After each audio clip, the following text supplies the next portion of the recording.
Hello and good morning. Welcome to the launch of the Financial Wellness Playbook 2018.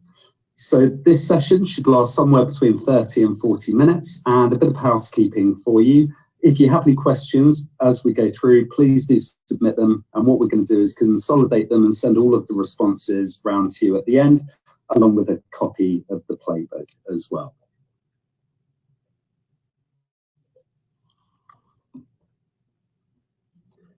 So I'm joined today by Heike Avramovic from Siemens, who will be sharing their journey with us. Just to introduce myself first, my name is Jeremy Beemans and I'm a founder and director of Nudge. So Heike, do you mind spending just a moment introducing Siemens and you? Okay, you said already, my name's Heike Avramovic. I'm the head of reward and policy for Siemens in the UK and Ireland. I've been with Siemens for over 10 years, started my career with Siemens in Munich. Had various roles in HR, starting very junior roles, HR advisor, HR business partner roles. And I've been working now in compensation and benefits for over 6 years. So Siemens is a high-tech and digitalization company. We have operations in 150 countries around the globe with over 300,000 employees. We do trains, turbines, healthcare products, digital factories. We are in the UK about 15,000 people and spread out from the very south in Poole to up in the north, Newcastle, with our sites. Excellent, thank you very much.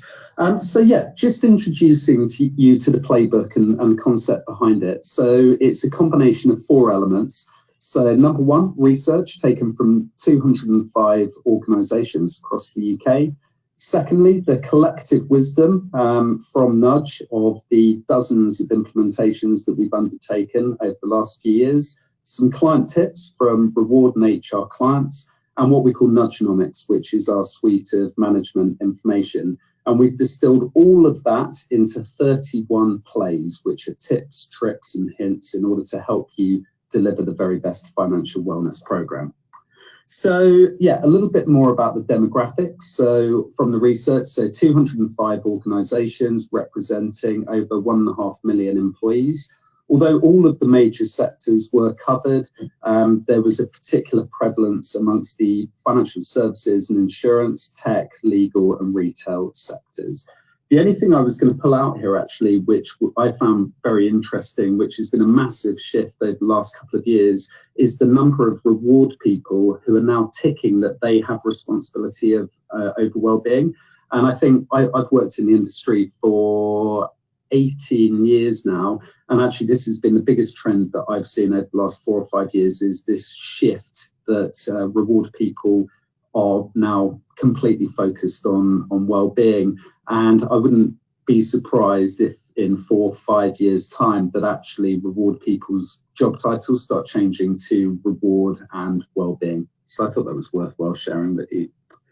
So anyway, on to section number 1. So there's obviously a lot of chat in the market about financial well-being or financial wellness. And actually when we did a review of the market, there are now 50 organisations who say that they can help you with this. When you actually dig beneath the surface, they all do slightly different things. So some of them are selling loans, some of them are looking to get assets under management, some of them are consultants who are there to help you devise your strategy.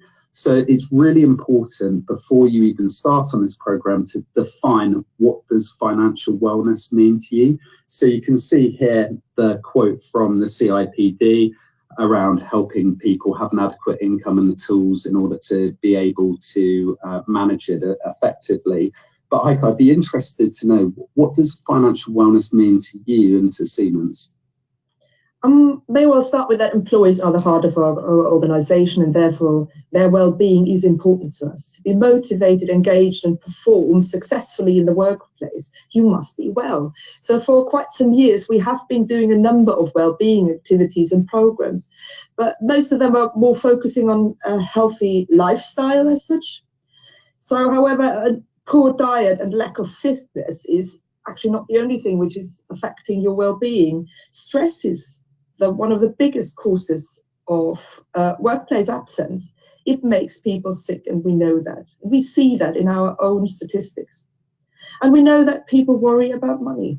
So having enough, getting more, how long will it last? Money worries are usually the greatest source of friction in relationships. So if people are not happy at home, they won't be happy at work.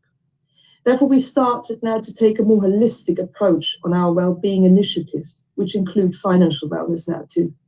For us, financial wellness is targeted on helping employees to understand how to make positive decisions, to contribute to their own concept of overall well-being, so they feel positive about their now and also about their future. Perfect, thank you very much. And this is what the research says. So when you've actually got one of these programs, what do Reward and HR practitioners actually think that this program should look like? And what you're seeing here is that the overwhelming majority, 91.8%, see financial wellness as being an ongoing program of financial education combined with access to appropriate benefits and products. Okay, so now we need to talk about getting business buy-in and how you actually go about making sure that the organisation are bought into what you're trying to achieve here and getting this over the line. So, Heike, I know that you had an interesting journey to get this through Siemens. How did you go about it? So, the reward function has always worked very closely with the HR business partners and consultants in the business to really understand what is required in the business so we can tailor benefits. So in the past and also with this, we've used our HR business partners as a soundboard very early onwards in this process, testing things, talking them through what financial well-being means, financial wellness, what products are out there, really getting to understand what it is you want there, what it is you need. And we considered their feedback then in the business case, which we pulled together, and then we went out to our divisional management. We have 9 divisions in Siemens, so 9 different meetings, different requirements from the businesses. So we talked them through it and also had a more holistic approach in terms of what are we doing in overall well-being strategy, how does it fit all in. Definitely the external research helped, but we brought our own findings in. So we had some focus groups internally to understand what is it actually our employees need. Also, we've been very clear and transparent about cost and benefits to the business. We basically spoke their language, which is numbers. And we started this very early in the process so they could plan and budget this. It was at the end a no-brainer for them because the cost is, compared to the benefit you get, minimal. Last but not least, for us it was important to link it to the overall company priorities, which are place the customer at the core, lead by example, and make digitalization work. Perfect, excellent. And then you'll see here from the research some of the items that people have used in order to get this buy-in from the business. So employee feedback from surveys and focus group came out number 1, competitor benchmarking number 2. But interestingly, actually, when you do a deeper dive into the legal and tech sectors, the competitor benchmarking actually came out top. And then they are looking at things like the cost of absence, your EAP program usage, the types of healthcare claims that are coming through, and you're quickly able to build a picture of all of the things that this thing, financial wellness, can help you with. So, and then some kind of practical targets for you to set yourself. I think we're all about measurable outcomes, and in order to measure, you need to first off set your kind of hypotheses of the impact that you're looking to have. That might be around your pension. So, for example, will there be an increase in the number of people who are contributing above the minimum?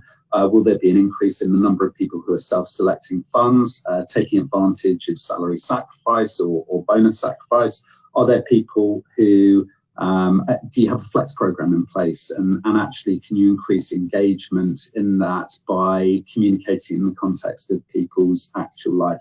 So yeah, there's a few ideas for you about things, but we would advise have a target and measure your success against that. Okay, so the next part is around linking back to the wider reward package. So we're very passionate that this thing, financial wellness, is not seen as another thing for employees, another platform. it should be all about helping you get more bang for your buck from your existing spend and helping to better communicate what you already do for your people. Heike, how do you link this back, financial wellness, back to your benefits and reward?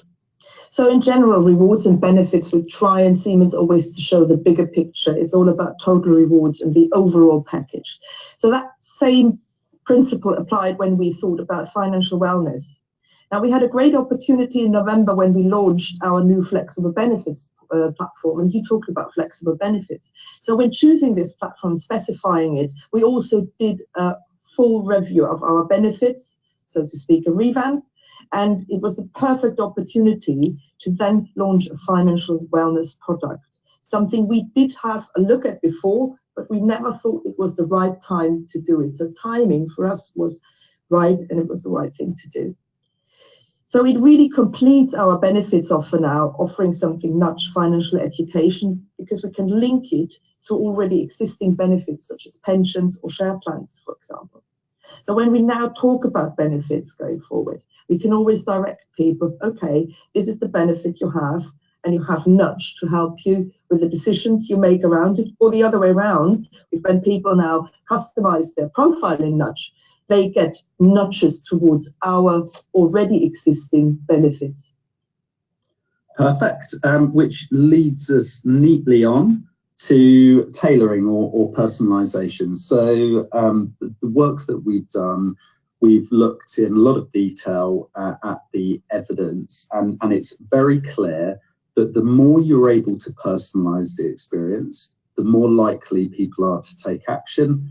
The more likely people are to take action, the better their financial outcomes. So personalization just works. So for example, Heike, I think you raised a really good point there, that the company are able to help us get started by providing us with information like salary or benefit entitlement or age, for example, but then the employee should be able to further tailor their experience. So for example, they might have an elderly dependent. It's impossible to guess that. They're going to have to add that in. And what we've actually seen, so this is a look back at our nudge user community over the last year, that we've seen 103% increase in people who've selected interests. So it might be avoiding scams or being new to the UK or mortgages or pension or whatever it might be.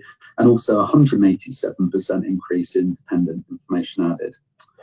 But that is against the backdrop of probably the most intense scrutiny on data security that I can remember in my career, particularly with the GDPR. Now, some of the listeners might actually be quite surprised at this, that the GDPR regulations actually came in 2016, but like a lot of EU directives, actually they were offered a 2-year grace period in order to implement. And I imagine in a lot of your organisations, there's this kind of last minute panic about are we GDPR ready? But they actually came into play in 2016, and from our side, Nudge have actually been compliant since then. But just to offer you a few practical tips on what to look for with your provider. Number one, make sure that they have the ISO 27001 certification. Number two, that they encrypt any data that they hold. And yeah, I guess the third tip is making sure that you do business partner with your IT or SecOps team in order to get this through.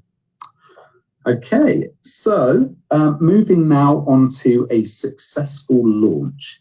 So when we're launching our programs, we always ask our clients to focus on what we call the 3 whys. So why is and this is the messaging to employees, so that when it lands to employees, it just makes sense. Why are you introducing a program? So it might be something along the lines of your well-being is important to us, and that includes your financial well-being. Why are you launching it now? So there's got to be a hook, a reason. So there are loads of these. It might be the start of the new tax year, or it might be that you have your flex window coming up and you want to help people make better benefit choices. It might be auto-enrollment staging date or increasing contributions. So there has to be a hook, why you're doing it now. And then thirdly, why have you chosen the type of solution you have? So because it's independent, or because it's holistic, or whatever the reason is. So concentrate on those 3 whys and it will land with employees very well because it will just make sense to them why you're doing this. A bonus play for you. So what we have discovered is that the more senior a person in your organization who helps you launch this program, the more engagement there will be. And actually a lot of CEOs, general managers, managing directors absolutely love this because it ticks their box around corporate social responsibility, helping their people's families, the communities you operate in. It's just a nice, likable thing to do. So do try and get a senior person in your organization to buy into this. Okay, but post-launch, it's also incredibly important to keep this thing fresh. So how many HR initiatives are there that you go in with the big bang and then they kind of fizzle out over time? So Heike, can you share with us how you are planning on keeping financial wellness fresh for your people? I fully agree. You know, we launched now Nudge Financial Education as a new free benefit to employees. It was very well received, but we have to keep the momentum going. So what we thought is we don't want to just communicate randomly because people might get really annoyed if they just get out of the blue some communications. We really want to make this relevant. So when we have something else about benefits, something else we want to tell them, like auto-enrollment, changes to the pension plan, or the new share plan we're going to launch now in March with a payout of shares to everyone in the organization. There is an opportunity and something where it's relevant to them. We want to nudge them to keep this momentum going. What has been very successful in the launch, and we will use this continuously, is our Siemens social network. This is our own internal Facebook, where we can post things and people can access it easily from any device nowadays. So it used to be only laptops, now everybody can access from smartphones, from their tablets. But also we have, with factory sites in the UK, people who don't have access to all this. So that's where we have to do different things. And it's still leaflets and posters, but also something which, you know, attracts their attention, like chocolate coins. So we will have chocolate coins with nudge on them to keep this momentum going, because we really want our employees to take advantage of this new free benefit. Perfect. Thank you very much. So, yeah. We use at Nudge behavioral science in order to help people make better decisions, and there are some really interesting things that have come out of this. So in essence, people hate being told what to do. So if you say you must pay more into your pension, the evidence is clear that not only do they not do anything, but they actually actively rebel and do less. So behavioral science is all about helping people make better decisions by how you position information. And one of the examples I wanted to give, so there are a whole bunch of different ways that you can do this, is something called situational bias. So some of you will know what I'm talking about when I say that you've never heard of a company, for example, and then for whatever reason you hear about them or you're told about them, and then from that day onwards you see their vans driving down the motorway or you see their adverts on TV. That's because the way the human brain works, it can only actually take in a certain amount of information at any time. And it's only things that are relevant in that moment to me that therefore I take note of and therefore take action. So because you're able to provide a provider with data, we're also able to tell when important things are happening to people. So when is it their birthday? So for example, on your default fund, you might have a 10-year glide path, and therefore 45 might be a good way of opportunity to communicate with them, or when they have a child, or when they move home, or when they have a pay increase. So it's about using those moments, using situational bias to get those messages to people right then when they need them, and therefore they are more likely to take note and take action, which, as I mentioned earlier on, means that people get better financial outcomes. Okay, so evidencing your approach and measuring your success. So yeah, what you're seeing here in front of you is what we call nudgenomics, which is our set of insight and data in order to help our clients understand their people's true needs and wants. And what we're doing is constantly measuring against those objectives. So for example, are more people taking up flexible benefits? Are more people contributing above the minimum to pension, etc., etc.? So it's always measure, iterate, measure, iterate. Heike, I know that you decided to take the approach of delivering financial education first before you decided to introduce a whole range of benefits. Can you explain why you did that? Yeah, so Siemens in general is very risk averse. So what we wanted was something which can provide education first.